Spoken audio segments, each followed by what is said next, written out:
Good day. My name is Irene, one of the educators down here in our Lenape Village. When most people look out over the woods and fields here, they see beautiful trees and shrubs, maybe some wildflowers. When the Lenape looked out, they saw their supermarket and their pharmacy. Their food and their medicines came directly from the natural world. The great variety of your diet came from the wild foods, but there were three foods that were the basis of your diet. They were called the three sisters: corn, beans, and squash. And it's a wonderful combination of foods because together they form a complete protein, and it's still a big part of the diet of many tribes living today. There is a very specific way of planting the three sisters. You would, unfortunately, we don't have the garden here, it's grass-fed, we'll use your imaginations.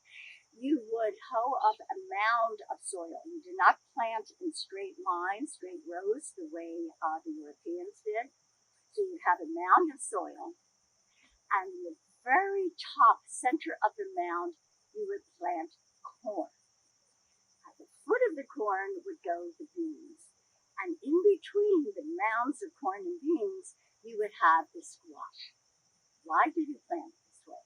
Very good reason. Corn, and I'm going to call on our volunteer, our coordinator of volunteers here, to be our corn plant. So corn is a tall, strong plant that needs absolutely no support to grow. Mary, would you raise your arms over your head to represent that tall, strong plant? Okay, but you don't have to keep your arms up. This is very tiring. The little bean plant does not have a strong stem. Beans are a vine. And vines need support to grow. So when that little bean plant gets around that high, it's going to flop over on the ground. It's not going to reach sunlight, and all green plants need sunlight energy to make their own food, and it will die. Right? So that little bean plant, the corn is going to grow probably a little bit first. It's going to sprout up, and then it's about as high as your knees. The bean plant has been developing leaves, and now it's looking for support. And I found it. Look! The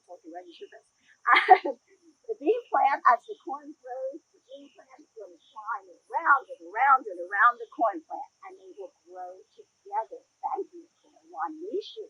Okay, I couldn't do it without you. The squash, and pumpkin is one type of squash, is a plant that has huge green leaves. And those green leaves are going to shade the soil, keep the moisture in, and prevent the weeds from growing. It's like a living mulch. So here you have three sisters working together, helping one another to survive, just like the Lenape work together to help one another to survive. The women were the keepers of the garden. Only the women worked in the garden. And before the coming of the settlers, there was no metal. So your tools would be made of bone, wood, and stone. So here we have a Lenape rake.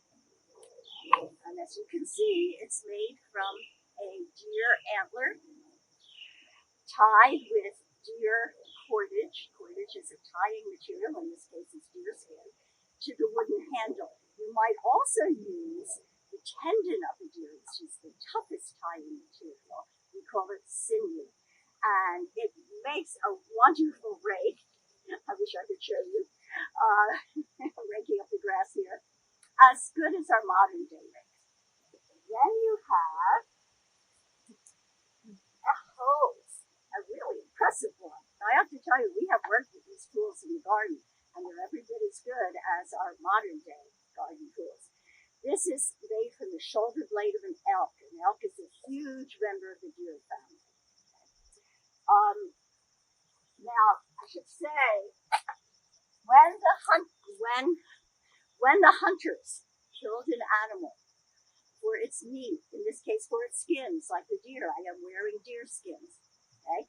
They used every part of it. You didn't kill an animal and not use every single bit of it. In this case, I have a scraping tool made from the jawbone of the deer.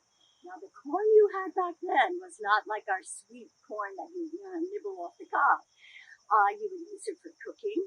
You would dry it, or scrape it first off the top, and then you dry it and pound it into cornmeal to make your corn cakes. And this just makes a fabulous scraping tool. When you scrape that top, the kernels just go flying off of it. So here you have the three sisters. As I said, relying on one another. You have corn. Yo, corn, come here. You have the corn. And the beans twining around the corn. And the squash, and the squash acting like a living mulch, shading the soil, as I said, keeping the moisture in. So the corn is supporting the beans, and the squash is shading the soil. What are the beans doing?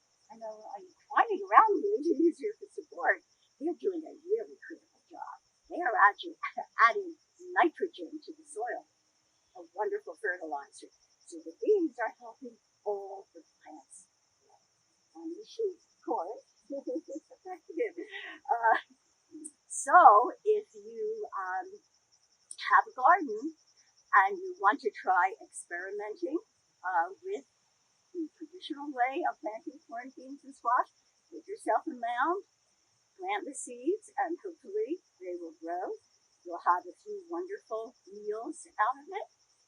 Good luck, and one sheep. Thank you.